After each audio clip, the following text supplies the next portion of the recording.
I'm torturing my dad, Colin. We are in the car. My method of torture is as follows. I make him listen to a cassette tape on repeat.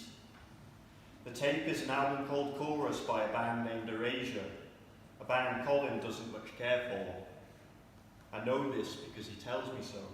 He says, Adam, I don't much care for Erasure. I make him listen to them anyway. My reason for torturing him is this. He deserves it. I didn't always want to torture my dad with music. Once I had been happy to listen to music he liked. In fact, his music saved my life. His music saved my life when my mum wanted me dead. She missed a chance though, my mum.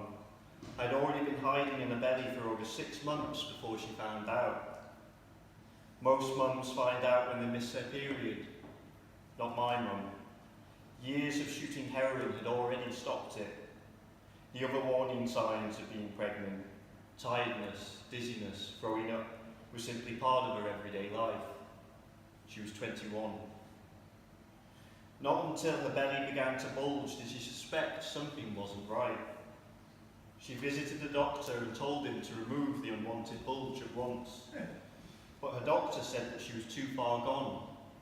Abortion now would be dangerous and illegal. My mum didn't let that put her off. She knew of a man in London, a man who did not care about the law or danger, a man who would happily take care of a problem for a price.